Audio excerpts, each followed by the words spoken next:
Have you ever wondered what Christmas feasts were truly like in the Middle Ages, far beyond the glittering celebrations we know today? In snow-laden villages, beneath the flicker of candlelight, medieval Christmas feasts held secrets that time has long forgotten. Welcome to a special journey tonight, where we'll travel back in time to a medieval village in Europe, right in the heart of the Christmas season.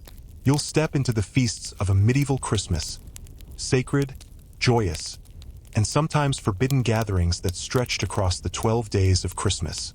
This isn't just a story of history, it's an experience.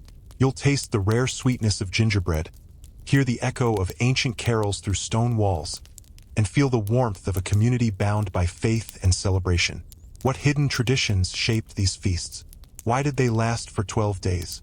We'll uncover these mysteries together, step by step, as if you're living in that distant world, surrounded by the magic of a medieval Christmas. Find a comfortable position, perhaps lying down or leaning back in a cozy chair. Take a deep breath in and exhale slowly. Feel your shoulders relax, bit by bit. Inhale and exhale. Let the worries of the day slip away, like snowflakes melting on the ground. Picture yourself standing at the gates of the village, soft snowflakes falling onto your woolen cloak, their cool touch soothing against your skin. In the distance, church bells ring, their gentle chime calling you forward. The air carries the scent of burning wood from nearby hearths, mingling with hints of pine and herbs, the first signs of a Christmas feast about to begin. You feel safe, enveloped by the stillness of a medieval winter, where time seems to slow down, inviting you into a moment of peace. If you're seeking peace through historical stories like this one, leave a like or share this video with someone who'd love to join you on this journey. Let's begin together. Step through the village gates, where the glow of candlelight from the church beckons you into the heart of a medieval Christmas. You step through the gates of the medieval village, your boots crunching softly on the fresh snow, each step a gentle rhythm in the stillness of the winter night. The sound echoes around you, a soft, comforting crunch that blends with the faint whistle of the wind as it weaves through the bare branches of the trees lining the village square. The air is crisp, biting at the tip of your nose, but it carries a warmth, a scent of burning wood from the hearths of nearby homes, a hint of pine from the boughs decorating the wooden stalls, and a faint sweetness that you can't quite place yet. Something roasted and festive, perhaps chestnuts or the first batches of gingerbread being prepared for the feast. Snowflakes drift down lazily, catching the golden glow of torches mounted on wooden poles, their flames flickering bravely against the cold, casting dancing shadows on the cobblestone path beneath your feet. You pull your woolen cloak tighter around you, the rough fabric brushing against your skin, a comforting weight that shields you from the chill as you take in the scene before you. The village square stretches out, a patchwork of cobblestones dusted with snow, reflecting the soft light of the torches like a sea of stars on the ground, a quiet beauty that feels both ancient and timeless. At the heart of the square stands the village church, its stone walls rising tall and proud, weathered by centuries of frost and faith, yet glowing with an inner light that spills through the arched windows. The stained glass windows cast colorful patterns onto the snow, deep reds, blues, and golds that shimmer like jewels in the night, each pane a masterpiece of medieval craftsmanship. Did you know these windows were more than just art? They were the storybooks of the medieval world, a way to teach the Christmas tale to villagers who couldn't read, their vibrant scenes of angels, shepherds, and the Christ child glowing with a sacred beauty that spoke to all who gathered here. You pause for a moment, your breath visible in the frosty air, a delicate mist that disappears into the night like a whispered prayer. Reaching out, you run your fingers along the rough stone of the church wall, feeling the grooves carved by time, the texture cold and uneven beneath your touch, as if the stone itself is whispering to you, sharing the secrets of countless Christmases past. The village hums with a quiet anticipation, every snowflake seeming to carry a promise of the feast to come, a celebration that will bring the community together in joy and reverence. The air shifts, carrying a new scent, something warm and spicy, like mulled wine simmering over a fire, a drink reserved for the most special of occasions. Its aroma a blend of cinnamon, cloves, and a hint of honey that makes your mouth water.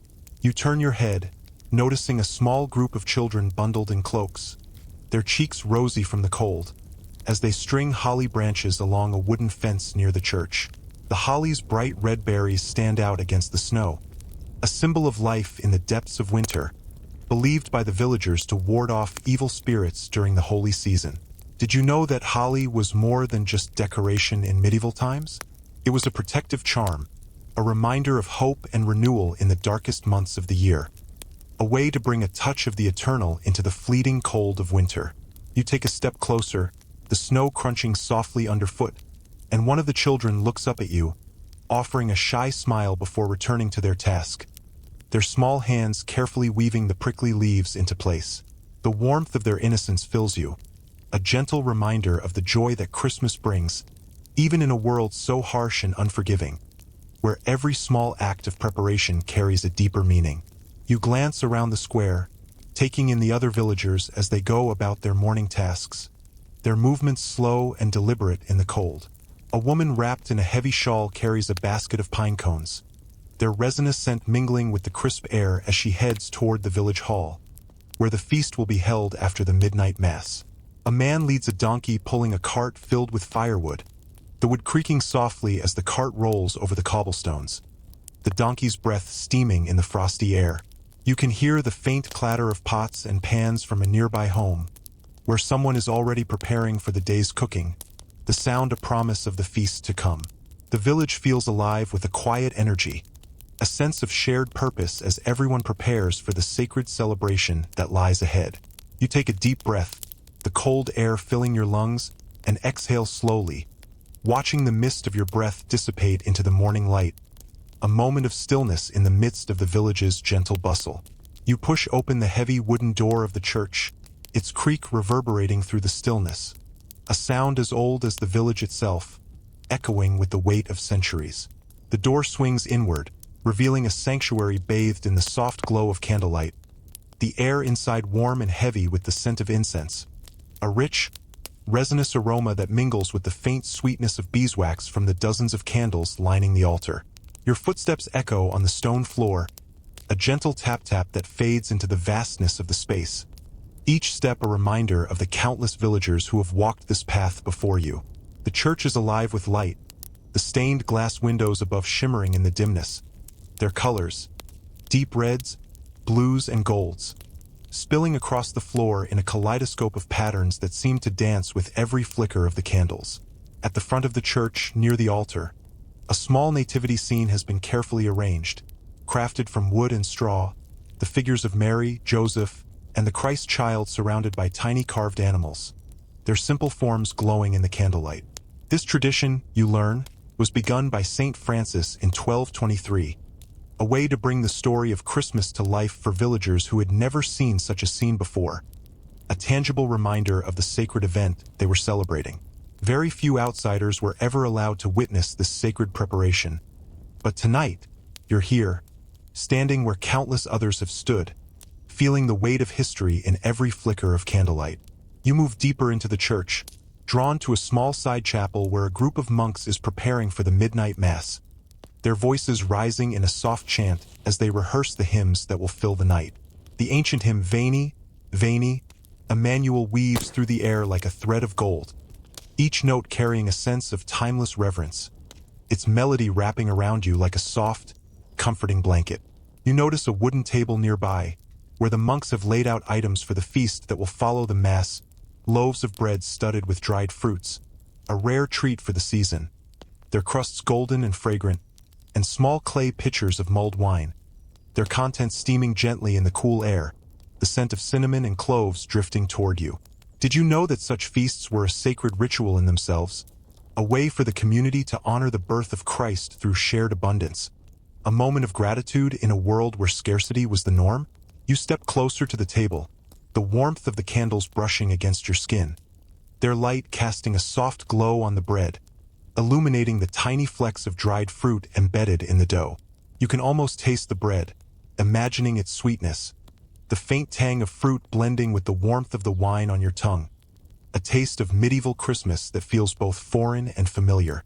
The monks' chant grows softer, their voices fading into a gentle hum as they move to another part of the church, leaving you alone in the chapel for a moment.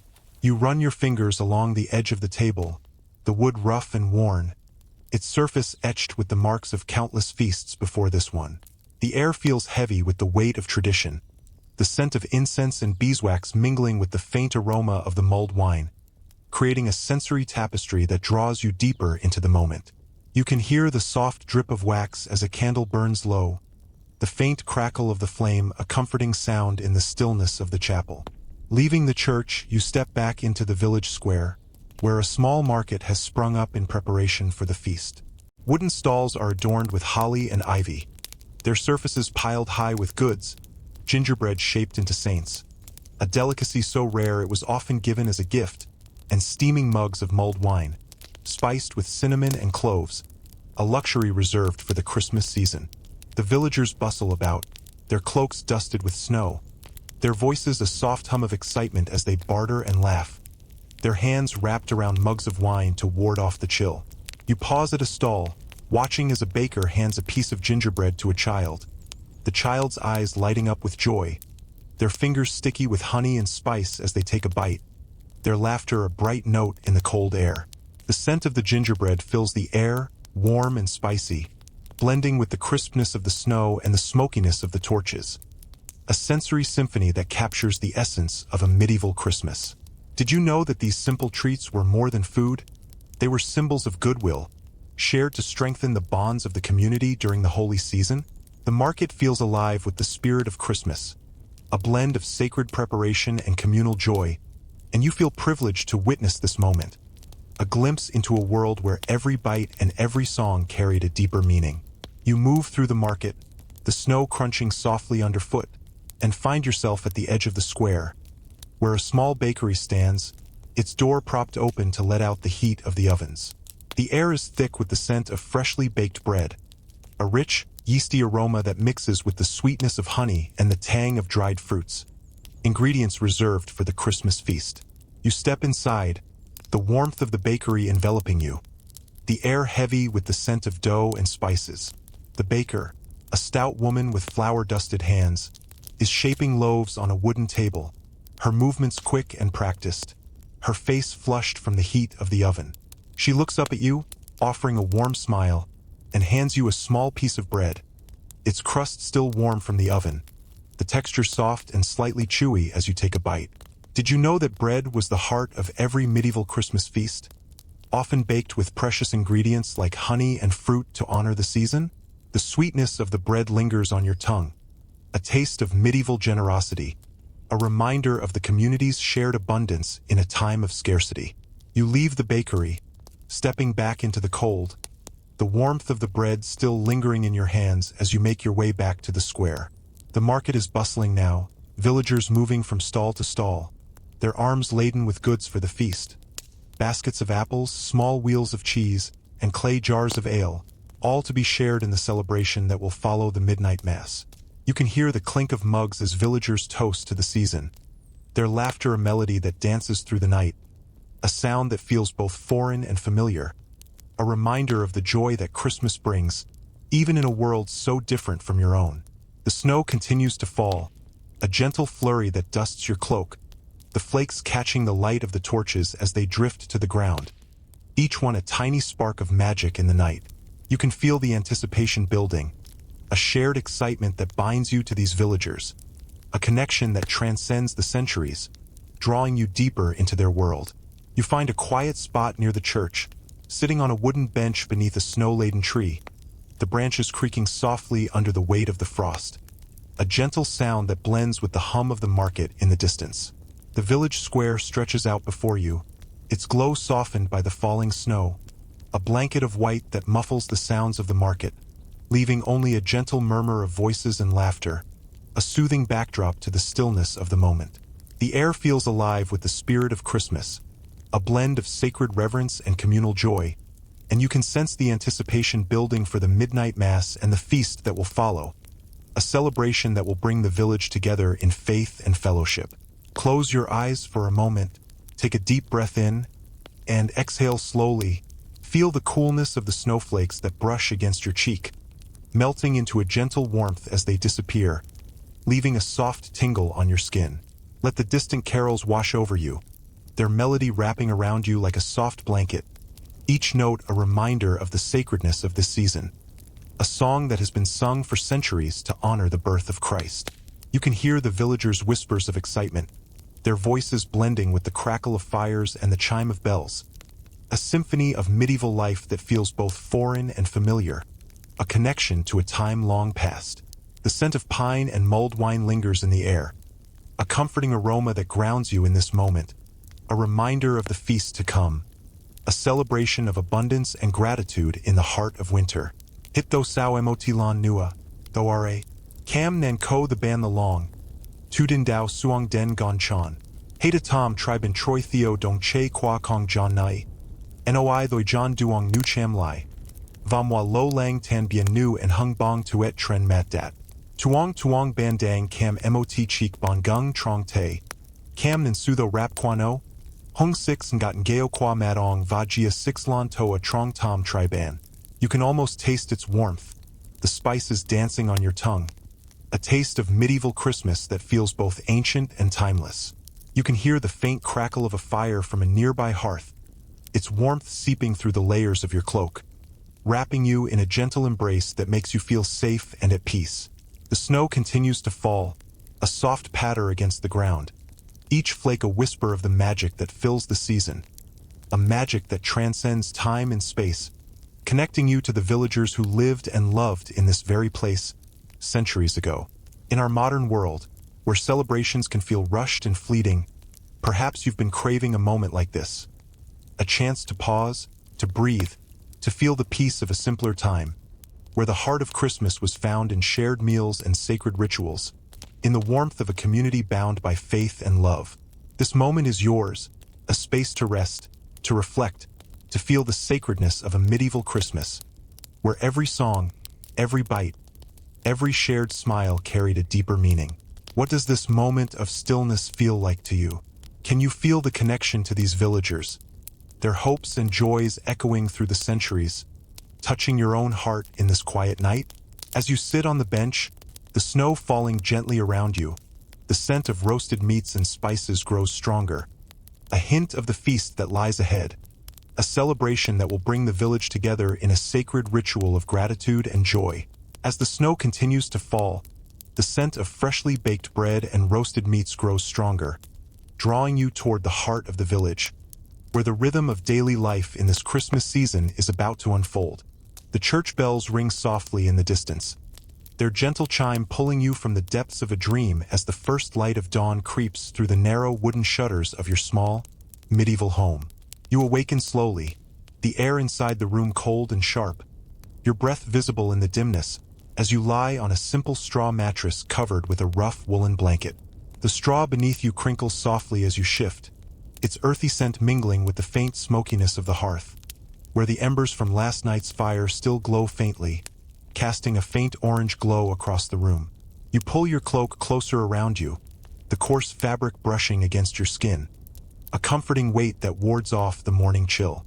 Outside, the snow continues to fall, a soft patter against the thatched roof, and you can hear the muffled sounds of the village stirring, distant footsteps crunching through the snow, the creak of a cart being pulled through the square, and the low murmur of voices as neighbors greet one another in the frosty dawn, their words carried faintly on the wind. You rise, your bare feet touching the icy floor, the cold stones sending a shiver up your spine as you wrap a scarf around your neck, the wool scratching lightly against your skin. You slip into a pair of worn leather shoes, their soles hard and cracked but still sturdy enough to protect you from the snow outside. The church bells ring again, a reminder of the morning prayers that mark the start of each day during the 12 days of Christmas. A sacred season when the village sets aside heavy labor to focus on faith, family, and festivity. Did you know that during this time, the villagers refrained from their usual toil in the fields, dedicating their days to preparing for the feasts and rituals that honored Christ's birth? Their lives, often marked by scarcity and hardship, were transformed by this season of celebration, where every act, from baking bread to singing carols, was imbued with a deeper meaning, a way to connect with their faith and their community in the darkest months of the year. You can feel their anticipation, a quiet excitement that fills the air, as they prepare for the day's events, a day that will culminate in the midnight mass and the communal feast that follows. You open the door of your home, the hinges creaking softly, a sound that echoes through the stillness of the morning, blending with the distant chime of the bells. You step outside into the village square, where the snow has blanketed everything in a pristine layer of white, softening the edges of the wooden homes and the cobblestone paths. The air is crisp, carrying the scent of pine from the boughs decorating the square, and the faint smokiness of burning wood from the hearths of nearby homes, a comforting aroma that promises warmth in the cold. You can see your neighbors moving toward the church, their cloaks dusted with snow, their faces bright with anticipation for the day ahead, their hands tucked into their sleeves to ward off the chill. Some carry small baskets, likely filled with offerings for the church or items to share at the feast. Perhaps a loaf of bread, a small wheel of cheese, or a clay jar of ale, all to be shared in the spirit of the season.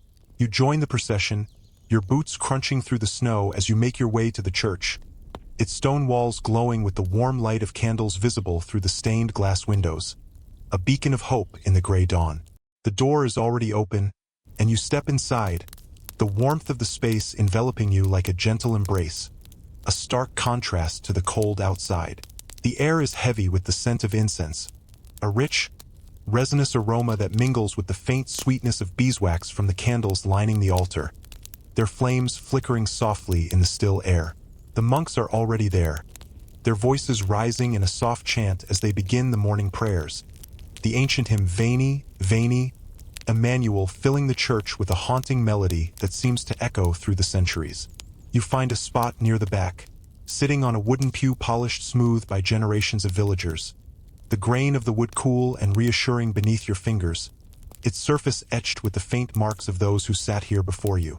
The stained glass windows above catch the first light of dawn, casting a kaleidoscope of colors across the stone floor, reds, blues, and golds that seem to dance with the rhythm of the chant, creating a sacred glow that fills the space with a sense of awe. Did you know that these prayers were not just a daily ritual but a cornerstone of medieval life, a moment to seek peace and divine protection during the harsh winter months, when the cold and darkness could feel overwhelming? The monks' voices rise and fall, their chant a soothing melody that wraps around you like a soft blanket, each note carrying a sense of timeless reverence, a reminder of the sacredness of the season. As their voices fade, the priest steps forward, his robes rustling softly as he raises his hands to offer a blessing for the day's festivities. His words a reminder of the sacred purpose behind the feast you'll soon share, a meal that will bring the village together in gratitude and joy. You linger in the church for a moment, the warmth of the space seeping into your bones, the scent of incense calming your mind, its earthy notes grounding you in this sacred moment. The villagers around you whisper quietly, their voices a soft hum as they discuss the preparations for the day's feast. A meal that will bring the community together after the midnight mass, a celebration of abundance in a world where scarcity is the norm. You can feel the anticipation in the air, a shared excitement that binds you to these people, even across the centuries, a connection that feels both ancient and deeply personal. What does this moment of quiet devotion feel like to you? Can you sense the hope and joy that fills the hearts of these villagers as they prepare to celebrate Christmas, their faith a guiding light in the darkness of winter? Background sound. The monks' chant fades, replaced by the soft murmur of villagers, the creak of wooden pews, and the faint crackle of candles. The wind outside grows slightly louder, signaling a transition to the outdoors, with the sound of footsteps on snow and the distant hum of activity. Sacred rituals and the Christmas feast, 7 minutes, 400 words. The priest's blessing concludes, his final words echoing softly in the church, and you rise from the pew, joining the villagers as they file out of the sacred space, their cloaks brushing against one another with a soft rustle, the sound a gentle reminder of the community that surrounds you. The snow has stopped falling, leaving the village square sparkling under a fresh layer of white, the torches from last night still burning faintly, their flames casting a warm glow against the frost, a beacon of light in the gray morning. You follow the crowd to the village hall, a large wooden building at the edge of the square, its roof heavy with snow, its door adorned with a wreath of holly and ivy, a symbol of eternal life in the depths of winter. a reminder of the hope that Christmas brings. The door creaks as you step inside, the warmth of the hall enveloping you. The air thick with the scent of roasted meats, spiced wine, and freshly baked bread, all prepared for the communal feast that will follow the midnight mass, a meal that will bring the village together in celebration. Inside, the hall is alive with activity, the air buzzing with the hum of voices and the clatter of preparation. A symphony of sounds that fills the space with a sense of shared purpose. Long wooden tables are set with care, their surfaces covered with simple linen cloths, each table adorned with small branches of pine and candles that flicker in the dim light, their flames casting dancing shadows on the walls. The villagers bustle about, their movements slow and deliberate in the warmth of the hall, their voices a cheerful hum as they arrange platters of food and fill clay pitchers with mulled wine, its steam rising in delicate curls, carrying the scent of cinnamon, cloves, and a hint of honey that makes your mouth water. You find a spot near one of the tables, watching as a group of women brings out a massive platter of roasted boar, its skin golden and crisp, the meat glistening with juices that drip onto the wooden board below, the savory aroma filling the air with a promise of abundance. The boar is a rare treat, reserved for the most sacred of feasts, its presence a sign of the village's gratitude for surviving another year, a symbol of the community's resilience in the face of hardship. Did you know that such a feast was a luxury for most medieval villagers, who often went months without meat, surviving on bread, porridge, and root vegetables, their diets meager and monotonous for much of the year? The women set the platter in the center of the table, surrounded by smaller dishes, loaves of bread studded with dried fruits, their crusts golden and fragrant, bowls of stewed apples spiced with precious saffron, a spice so costly it was worth more than its weight in gold, and small wheels of cheese, their surfaces pale and creamy, a gift from a nearby monastery, a token of the monks' goodwill in this holy season. The air is filled with the sounds of preparation, the clink of mugs as villagers pour ale and wine, the rustle of cloth as they adjust the table settings, the soft laughter of children as they sneak bits of gingerbread from a tray, their fingers sticky with honey and spice, their giggles a bright note in the warmth of the hall. The feast begins with a prayer, led by the village priest, who stands at the head of the hall, his robes rustling softly as he raises his hands, his voice steady and warm as he thanks God for the abundance before you. The villagers bow their heads, their hands clasped tightly, their faces reflecting a quiet reverence as they give thanks for the meal and the season. Their prayers a moment of unity that binds them together. Did you know that this prayer was not just a formality but a sacred ritual, a moment to sanctify the feast and remind everyone of the true meaning of Christmas?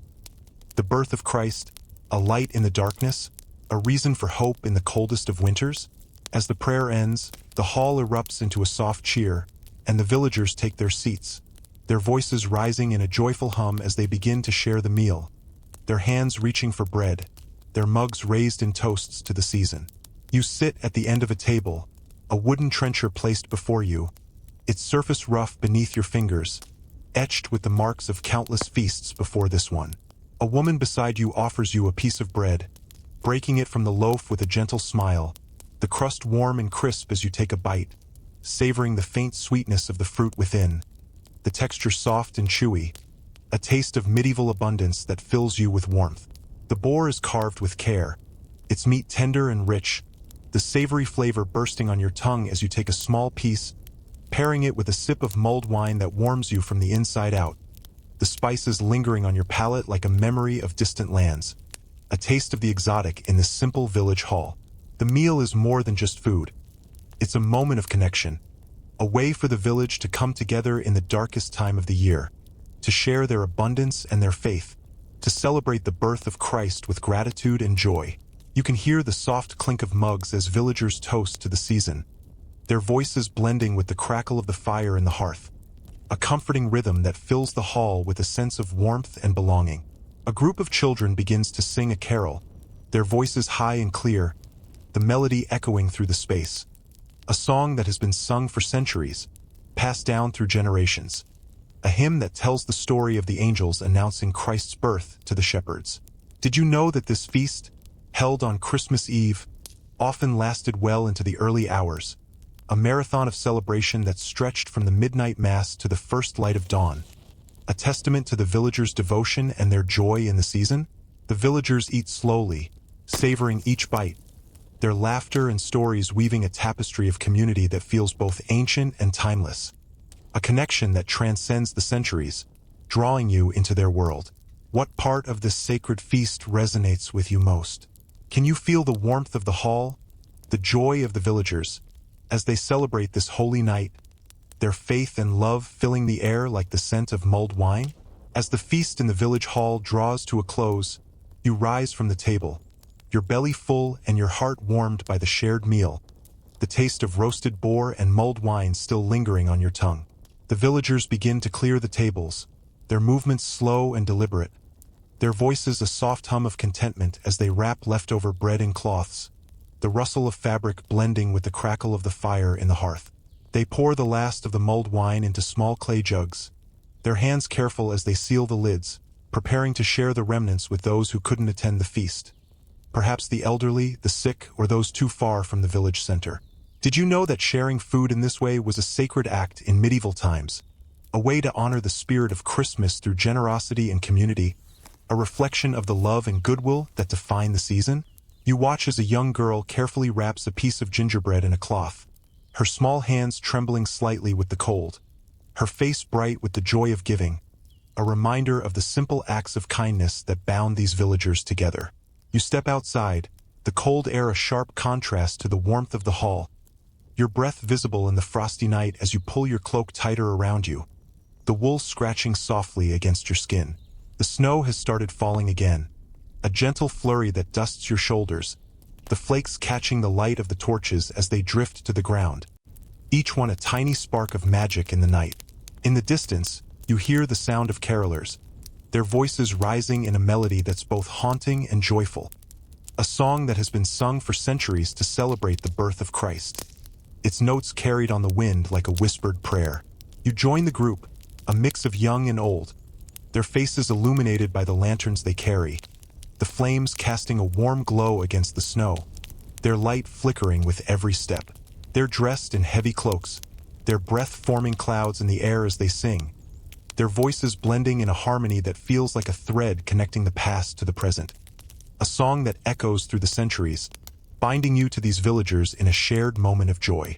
You walk with the carolers, your boots crunching through the snow, the sound a steady rhythm that matches the beat of the carol, a comforting cadence in the quiet night. The group stops at the first house, knocking gently on the wooden door, the creak of hinges blending with their song as the door opens, revealing an elderly woman wrapped in a shawl, her hands trembling slightly as she smiles at the group. Her home is small, the air heavy with the scent of wood smoke and herbs, a single candle flickering on a rough wooden table, its flame casting a soft glow across the room. She invites you in, her voice frail but warm, and offers you a piece of bread from the feast, its crust still warm from the hearth, the texture coarse but comforting as you take a bite, the faint sweetness of honey lingering on your tongue. Did you know that sharing food in this way was a sacred act in medieval times? A way to honor the spirit of Christmas through generosity and community, a reflection of the love and goodwill that define the season? You thank her, your voice soft in the quiet room, and she nods, her smile widening as she joins the carolers in their song. Her voice frail but filled with joy, a testament to the power of music to connect hearts across generations. You step back outside, the cold air a gentle shock, and continue with the group, moving from house to house, each stop a moment of connection, a sharing of warmth and song in the heart of winter. At the next house, a young family welcomes you, their children peering out from behind their mother's skirts, their eyes wide with wonder as they listen to the carol, their small hands clutching pieces of bread they've saved from the feast. The father offers you a sip of ale, pouring it from a clay jug into a wooden mug, the ale cold and slightly bitter, a taste of medieval simplicity that warms you from the inside out. You take a sip, the liquid sliding down your throat, its sharpness softened by the warmth of the moment, a shared drink that binds you to this family in a quiet act of fellowship.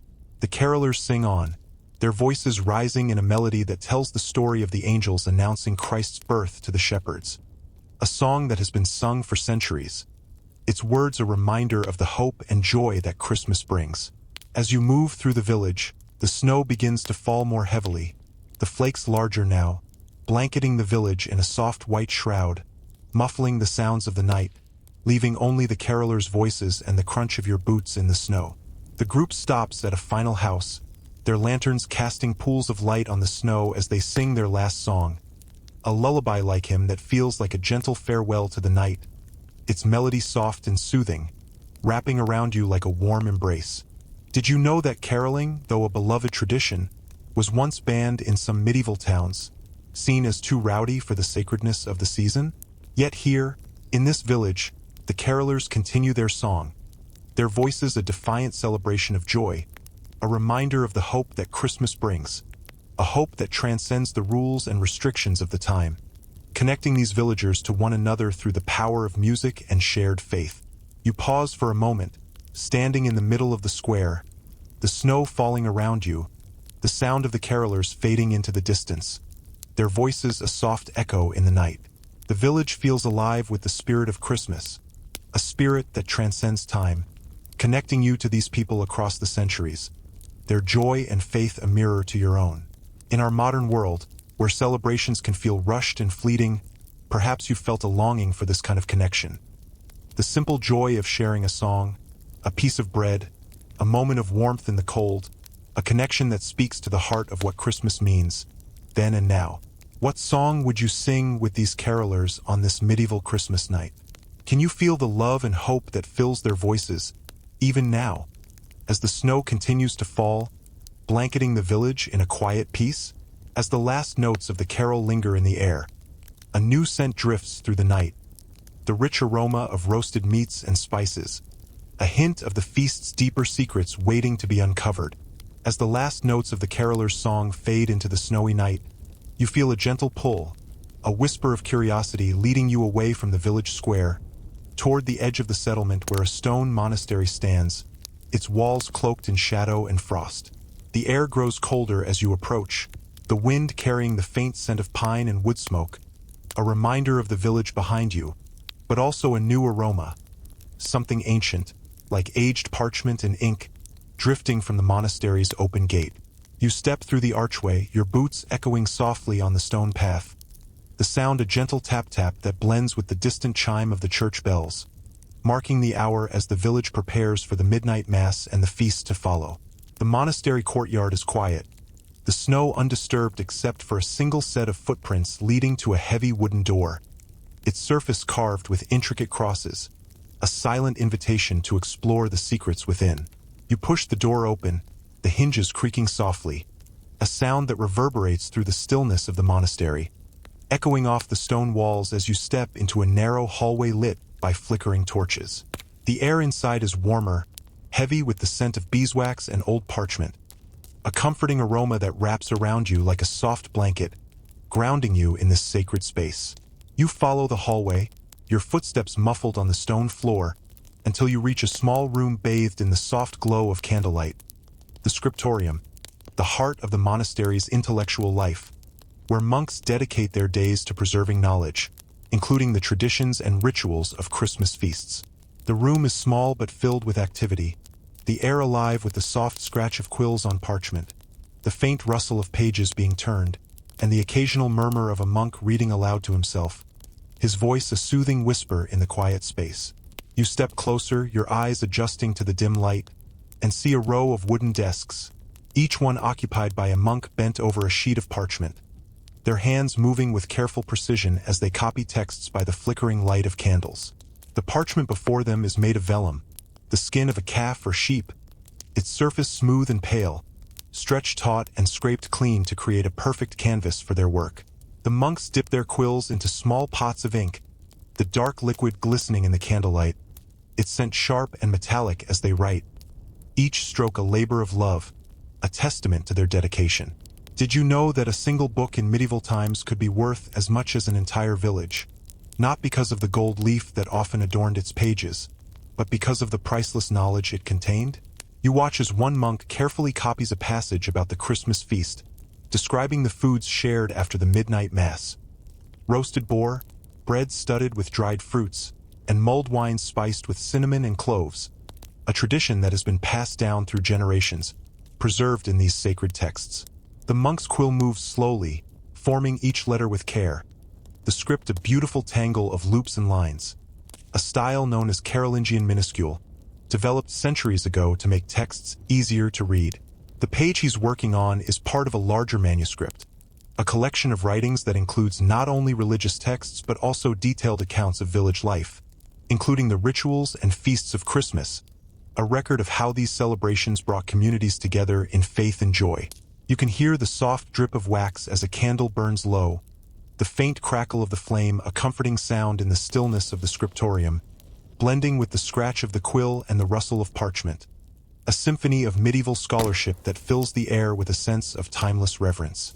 The monk looks up for a moment, his eyes meeting yours, and offers a gentle nod, his face illuminated by the candlelight, his expression one of quiet dedication, a reminder of the sacred work being done in this small room.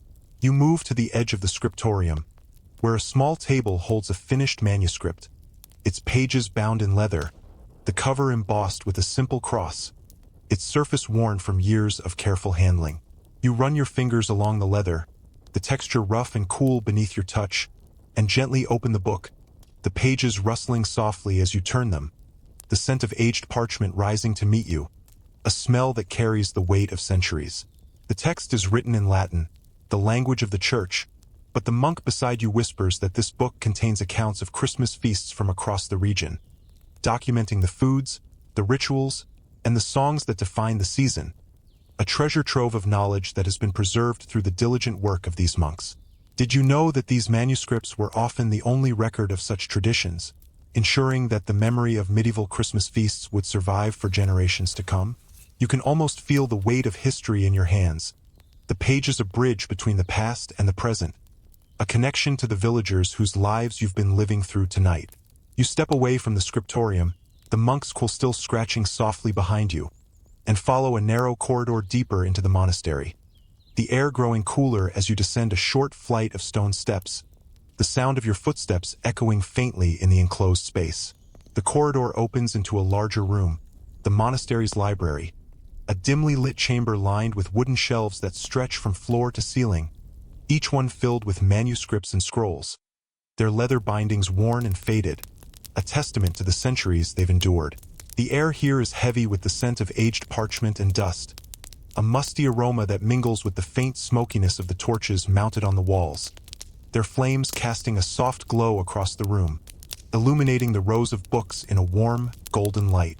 You run your fingers along the edge of a shelf, the wood smooth beneath your touch, its surface etched with the faint marks of countless hands that have reached for these books over the years, each touch a moment of discovery, a quest for knowledge in a world where such knowledge was rare and precious. The library is quiet. The only sounds the soft rustle of pages as a monk in the corner carefully examines a scroll, his fingers trembling slightly as he unrolls the fragile parchment, its edges brittle with age. You move closer, peering over his shoulder, and see that the scroll contains a record of Christmas traditions from centuries past, including detailed descriptions of feasts, but also notes on practices that were deemed too controversial by the church. The monk whispers to you, his voice barely audible, that some of these traditions, like the excessive feasting and caroling that took place after the midnight mass, were banned in certain regions, seen as too worldly for a holy day. Did you know that the date of Christmas itself, December 25th, was a point of contention in medieval times, chosen to overlap with the pagan festival of Saturnalia, a decision that caused tension among early Christians? The scroll records debates among church leaders, some of whom argued for a different date, while others embraced the overlap as a way to bring more people into the faith, a compromise that shaped the Christmas we know today. You take a step back, the monk's whisper fading into the stillness of the library, and notice a small alcove in the corner, where a locked wooden chest sits, its surface carved with intricate patterns, a cross at its center, a symbol of the sacred knowledge it protects. The monk follows your gaze and explains that the chest contains texts deemed too controversial for widespread use, including records of banned Christmas practices, feasts that lasted too long, carols that were too joyous, and celebrations that veered too close to the pagan traditions the church sought to suppress. These texts, he says, were preserved in secret, a way to ensure that even the most contested aspects of Christmas history would not be lost to time, a testament to the monk's dedication to knowledge, even in the face of opposition. Did you know that these hidden records offer a glimpse into the complexities of medieval Christmas, revealing a celebration that was as much about community and joy as it was about faith and devotion? You can almost feel the weight of those secrets, the locked chest a silent guardian of the past, its contents a bridge between the sacred and the forbidden, a reminder of the delicate balance that defined medieval life. The library feels like a sanctuary of knowledge, a place where the past whispers to the present, its shelves a testament to the monks' dedication to preserving the traditions of Christmas, even those that were contested. You can hear the soft crackle of the torch flames, the faint rustle of the monk's robes as he moves to another shelf, the distant hum of the wind outside, a reminder of the snowy village beyond these walls. The scent of aged parchment and dust fills the air, a comforting aroma that grounds you in this moment, a moment of discovery in a world where knowledge was a sacred treasure, guarded with care by those who understood its value. You can feel the presence of the past all around you, the manuscripts a silent chorus of voices, each one telling a story of Christmas feasts, of faith, of community, a story that has been preserved through the centuries, waiting for you to uncover its secrets. You step away from the alcove, the monk's whisper lingering in your mind, and turn to see a small door at the far end of the library, its surface carved with a simple cross, a faint light spilling from beneath it, a sign of the life within. The monk nods toward the door, his expression one of quiet pride, and you realize that this is where the true guardians of this knowledge reside, the monks who dedicated their lives to preserving the traditions of Christmas, even in the face of controversy. You push the door open, the hinges creaking softly, and step into a small room where the unsung heroes of this history await, their stories ready to unfold. You step through the small door at the far end of the monastery library, the creak of the hinges echoing softly in the stillness, a sound that fades as you enter a modest room warmed by a flickering hearth. The air here is different, less heavy with the scent of parchment and ink, and more alive with the comforting aroma of burning wood, a rich, smoky scent that blends with the faint sweetness of dried herbs hanging from the rafters, their earthy fragrance a reminder of the village's connection to the land. The room is small, its stone walls adorned with simple wooden crosses, and a group of monks sits in a semicircle around the fire, their faces illuminated by the dancing flames, their expressions soft with anticipation. You find a spot on a wooden bench near the hearth, the wood smooth and cool beneath your fingers, its surface worn by years of use, a testament to the countless gatherings that have taken place here. The warmth of the fire seeps into your bones, chasing away the chill of the snowy night outside, and you pull your cloak closer, the rough wool brushing against your skin, a comforting weight that grounds you in this moment. One of the monks, an older man with a weathered face and kind eyes, rises to his feet, his robes rustling softly as he steps closer to the fire, the light casting long shadows on the wall behind him. He begins to speak, his voice low and warm, a soothing cadence that fills the room, drawing you into the story he's about to tell. A tale of Saint Nicholas, a beloved figure whose legacy is deeply tied to the Christmas season. You settle back against the bench, the crackle of the fire a gentle rhythm in the background, blending with the monk's voice as he begins, his words weaving a tapestry of history and faith that feels both ancient and timeless. Did you know that Saint Nicholas, who lived in the 4th century, is the saint who inspired the modern figure of Santa Claus? But his story begins long before that, rooted in acts of kindness and miracles that made him a legend in medieval times. The monk tells you of Nicholas, born in the city of Patara, in what is now modern-day Turkey, to a wealthy Christian family who raised him with a deep faith in God. But tragedy struck early. His parents died in a plague when he was young, leaving him with a vast inheritance, a fortune that could have secured him a life of comfort and ease. Yet Nicholas chose a different path, one of generosity and service, using his wealth to help the poor and needy, a decision that would shape his legacy for centuries to come. You can almost picture him as a young man, his face earnest and determined, his hands filled with coins as he walked through the streets of Patara, seeking out those in need, his heart guided by a faith that saw the divine in every act of kindness. The monk's voice grows softer, his words a gentle lullaby as he describes one of Nicholas's most famous acts of charity, a story that has become a cornerstone of his legend, a tale often told during the Christmas season to inspire the spirit of giving. The monk recounts how Nicholas learned of a poor man in his city, a father of 3 daughters who had fallen into despair, unable to provide dowries for his girls, a necessity in medieval times to secure their marriages and futures. Without dowries, the daughters faced a life of hardship, perhaps even destitution, a fate that weighed heavily on their father's heart. Nicholas, moved by their plight, decided to act in secret, a choice that would become a hallmark of his legacy.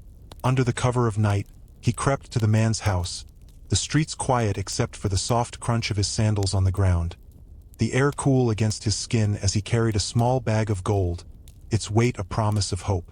Finding the house, he tossed the bag through an open window, the coins landing with a soft thud on the floor, a sound that echoed in the stillness of the night.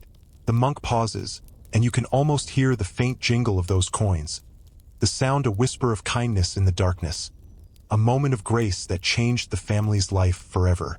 The monk continues, explaining that Nicholas repeated this act for each of the 3 daughters, ensuring their futures with his secret gifts. His generosity a quiet act of faith that earned him the love of his community. You can imagine the father's joy as he found the gold, his hands trembling as he gathered the coins, his heart filled with gratitude for an unknown benefactor, a man who sought no praise for his kindness. Did you know that this story of secret gift-giving is one of the origins of the modern Santa Claus tradition? A legacy that began with St. Nicholas's selfless acts in the 4th century? The monk's voice is a soothing whisper, his words a gentle reminder of the power of kindness, a theme that resonates through the Christmas season, then and now. You can feel the warmth of the fire on your face, the crackle of the logs a comforting sound as the monk's story unfolds, drawing you deeper into a world where faith and generosity were the true miracles of Christmas. The monk's story of St. Nicholas's generosity lingers in the air, his voice a soft, rhythmic hum that blends with the crackle of the fire, creating a soothing melody that wraps around you like a warm blanket. He leans closer to the hearth, the flames casting a golden glow on his weathered face, his eyes reflecting the light as he begins to share the miracles attributed to St. Nicholas, tales that have made him a beloved figure in medieval Christmas lore. You settle deeper into the bench, the wood creaking softly beneath you, its surface smooth and cool against your hands, a grounding presence as you listen, the warmth of the fire seeping into your bones, chasing away the chill of the snowy night outside. The monk tells you of a miracle that took place on the sea, a story often whispered by sailors who revered St. Nicholas as their patron saint, a protector in the face of danger. He describes a ship caught in a violent storm, its sails torn by the wind, its crew clinging to the deck as waves crashed over the sides, the water cold and relentless, threatening to swallow them whole. You can almost hear the roar of the storm, the howl of the wind, the creak of the ship's timbers as it groaned under the strain, the sound a haunting echo in the quiet room. The sailors, desperate for salvation, called out to St. Nicholas, their voices rising above the storm, a plea for mercy in the face of death. And then, the monk says, a miracle occurred. Nicholas appeared to them, a figure of light amidst the darkness, his presence calming the storm, the waves receding as if by divine command, the wind softening to a gentle breeze that carried the ship to safety. The sailors fell to their knees, their hands trembling as they thanked the saint, their voices a chorus of gratitude that echoed across the now calm sea. The monk pauses, and you can almost feel the relief of those sailors, the cool touch of the sea spray on your skin, the warmth of the sun breaking through the clouds as the storm fades, a moment of divine intervention that saved their lives. He explains that this miracle and others like it made St. Nicholas a symbol of protection, a saint who watched over those in peril, a figure whose presence was especially felt during the Christmas season, when the villagers sought his intercession for their own hardships. Did you know that St. Nicholas was often invoked during medieval Christmas feasts? His name spoken in prayers of thanks for the abundance on the table, a reminder of his own generosity? The monk's voice grows softer, his words a gentle whisper as he describes another miracle, this one closer to home, a story of children in danger, saved by Nicholas's divine intervention, a tale often told to the village children during Christmas to inspire faith and hope. The monk recounts how Nicholas, now a bishop in the city of Myra, learned of 3 children who had been kidnapped by a cruel innkeeper, their lives in peril as the innkeeper planned to harm them. You can almost hear the children's cries, their voices faint and fearful, echoing through the night as Nicholas raced to their rescue, his heart filled with a fierce determination to save them. The monk's voice is a soothing murmur as he describes how Nicholas, guided by divine vision, found the children just in time, confronting the innkeeper with a courage born of faith, his presence a beacon of light in the darkness, his words a command that freed the children from their captor's grasp. The children ran to Nicholas, their small hands clinging to his robes, their tears of fear turning to tears of gratitude as he led them to safety, their voices a soft whisper of thanks that filled the night air. The monk leans back, the firelight casting long shadows on the wall as he reflects on the deeper meaning of these miracles. His voice a gentle hum that blends with the crackle of the logs, creating a soothing rhythm that lulls you into a state of calm. He explains that the true miracle of St. Nicholas was not just in the acts themselves, but in the way they inspired others to live with kindness and compassion, to see the divine in every act of generosity, especially during the Christmas season, when the spirit of giving was at its peak. Did you know that these stories of miracles were often told during medieval Christmas feasts, a way to remind the villagers of the values that define their faith, love, hope, and the power of goodness to overcome even the darkest of times? What do these miracles make you feel as you sit by the fire, the warmth of the story filling your heart? Can you sense the hope that Nicholas brought to those he helped? A hope that echoes through the centuries, touching your own heart in this quiet moment? The monk's story of St. Nicholas's miracles lingers in the air, his voice a soft, rhythmic hum that blends with the crackle of the fire, creating a soothing melody that wraps around you like a warm embrace, drawing you deeper into a state of calm. The flames dance in the hearth, their light casting a golden glow across the room, illuminating the faces of the other monks, their expressions soft with reverence as they listen, their eyes reflecting the firelight, a silent testament to the power of the story. You settle deeper into the wooden bench, the surface smooth and cool beneath your hands, its texture a grounding presence as you listen, the warmth of the fire seeping into your bones, chasing away the chill of the snowy night outside, filling you with a sense of peace that feels both ancient and timeless.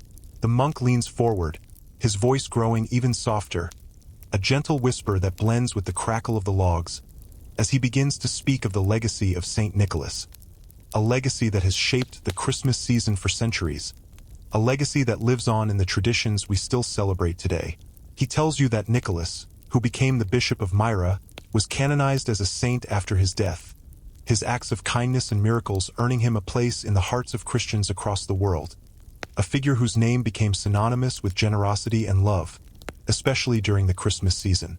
You can almost see the villagers of medieval times gathering in halls like this one, their faces illuminated by candlelight, their voices raised in prayers to St. Nicholas, asking for his protection and blessings as they shared their Christmas feasts, their tables laden with the fruits of their labor, a celebration of abundance and faith in the darkest months of the year.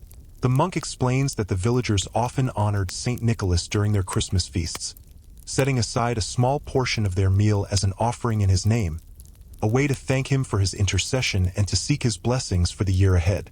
Did you know that this practice of giving in the name of St. Nicholas is one of the origins of the modern tradition of exchanging gifts at Christmas, a tradition that began with his secret acts of charity in the 4th century? The monk's voice is a soothing murmur as he describes how the villagers would tell stories of Nicholas to their children, teaching them the value of kindness and generosity, encouraging them to emulate his example by sharing what little they had with those in need, even in the harshest of winters. You can almost hear the children's laughter, their voices bright with wonder as they listen to the tales, their small hands clutching pieces of bread or gingerbread, their eyes wide with the magic of the story, a magic that filled their hearts with hope and joy. The monk continues, his words a gentle lullaby as he speaks of how St. Nicholas's legacy spread across medieval Europe, his name becoming a symbol of Christmas itself, a figure who embodied the spirit of giving that defined the season. He tells you that in the centuries that followed, Nicholas's story evolved, blending with local traditions to create the figure we now know as Santa Claus, a jolly gift giver who brings joy to children around the world. But in medieval times, the monk says, Nicholas was more than just a gift giver. He was a saint who inspired acts of charity, a protector who watched over the vulnerable, a symbol of hope in a world that could often feel cold and unforgiving. You can almost feel the weight of his legacy, the way it shaped the Christmas feasts you've witnessed in the village, the way it continues to shape the season today, a thread of kindness and faith that stretches across the centuries, connecting the past to the present in a quiet, beautiful way. The monk pauses, and you can hear the soft rustle of his robes as he shifts closer to the fire, the flames casting long shadows on the wall as he reflects on the deeper meaning of Nicholas's legacy. His voice a gentle hum that blends with the crackle of the logs, creating a soothing rhythm that lulls you into a state of calm. He speaks of the universal values that Nicholas embodied: compassion, humility, and courage, values that were cherished in medieval times and that remain just as important today, guiding us through the challenges of our own lives. Did you know that every time you give a gift at Christmas, you're continuing a tradition that began with Saint Nicholas, a tradition rooted in the spirit of love and generosity that defined his life?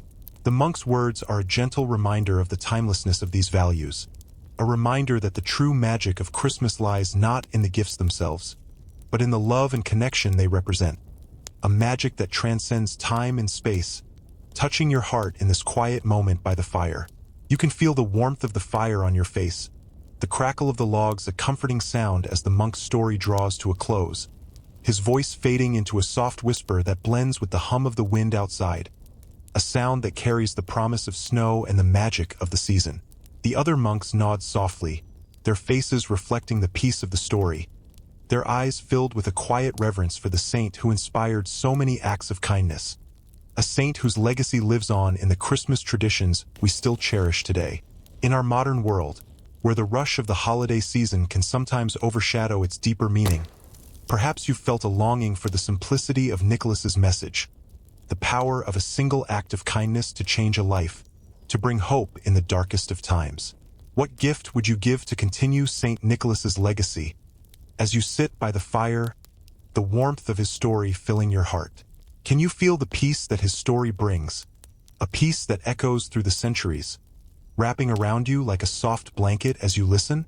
As the monk's story of Saint Nicholas fades into the warmth of the firelight, you feel a gentle drowsiness creeping in, your body relaxing deeper into the bench, your mind drifting towards sleep as the tales of saints and miracles linger in your thoughts, guiding you into a state of peace.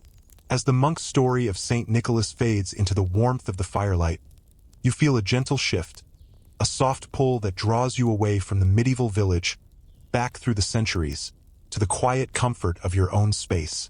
The flickering flames of the hearth in the monastery room slowly dissolve, their golden glow softening into a memory, a warm echo that lingers in your mind as you find yourself lying in your bed, the softness of your pillow cradling your head, the weight of your blanket a comforting embrace. The scent of wood smoke and gingerbread from the village feast fades, replaced by the familiar aroma of your room. Perhaps a hint of lavender from a candle you lit earlier, or the clean scent of fresh linens, a grounding presence that anchors you in the present moment. The distant chime of the church bells, which rang so clearly in the village square, now echoes softly in your memory, a faint, soothing sound that blends with the gentle hum of the world outside your window, a reminder of the journey you've just taken. You've spent this night walking through a medieval village, stepping into the sacred spaces of a church aglow with candlelight, sharing in the warmth of a communal feast, and listening to the stories of saints and miracles that filled the hearts of villagers centuries ago. Their Christmas feasts, so different from our modern celebrations, were a testament to their faith and resilience, a way to find light in the darkest time of the year, to come together in gratitude and love despite the hardships of their lives. The roasted boar, the gingerbread shaped into saints, the mulled wine spiced with cinnamon and cloves. They were more than just food and drink. They were symbols of abundance, of community, of the sacred bond that held the village together through the cold winter months. And the stories of Saint Nicholas, with his acts of kindness and miracles, reminded them and now remind you that the true spirit of Christmas lies in the giving of oneself, in the small acts of love that can change a life, that can bring hope even in the darkest of times. As you lie in your bed, the echoes of that medieval Christmas linger in your heart, a gentle reminder of the timelessness of these values: faith, love, and generosity. In our modern world, Where the holiday season can sometimes feel rushed and overwhelming, perhaps you've found a moment of peace in this journey, a chance to reconnect with the deeper meaning of Christmas, a meaning that transcends time and space, that speaks to the heart of what it means to be human. The villagers of that medieval world, with their feasts and their songs, their prayers and their stories, shared the same hopes and dreams that you do, a longing for connection, for warmth, for a light to guide them through the darkness. And in that shared humanity, you find a bridge between their world and yours, a connection that wraps around you like a soft blanket, filling you with a sense of peace and belonging as you drift closer to sleep. Take a deep breath in and exhale slowly. Feel your body relax, sinking deeper into the softness of your bed, the pillow cradling your head like a gentle hand, the blanket a warm embrace that holds you close. Inhale and exhale. Let each breath carry away any remaining tension. From the top of your head down to the tips of your toes, feel your shoulders soften, your arms grow heavy, your legs release any lingering strain. You're safe here, in this quiet moment, the echoes of the medieval village, a soft memory that lingers in your mind, guiding you into a state of deep calm. Imagine you're still in that village, lying in a small wooden bed in a simple home, the thatched roof above you dusted with snow, the faint patter of flakes a soothing rhythm against the roof, a lullaby that whispers you towards sleep. The air inside is cool, but you're wrapped in a heavy woolen blanket, its texture rough but comforting against your skin, the scent of wood smoke and herbs still lingering from the feast, a faint reminder of the warmth and joy you shared with the villagers. You can hear the distant chime of the church bells, the same bells that rang to call the village to prayer, now a soft, melodic echo in your memory, their sound fading into the gentle hum of the wind outside, a sound that blends with the quiet of your own room, grounding you in the present as you drift closer to sleep. Picture the candlelight from the church, its golden glow a soft memory in your mind, flickering gently as if to guide you into a dream. The light softens, becoming a warm, golden haze that wraps around you, filling you with a sense of peace, a sense of connection to the villagers whose lives you've shared tonight. You can still taste the sweetness of the gingerbread on your tongue, the warmth of the mulled wine lingering in your chest, a reminder of the feast that brought the village together, a celebration of love and faith that echoes through the centuries, touching your heart in this quiet moment.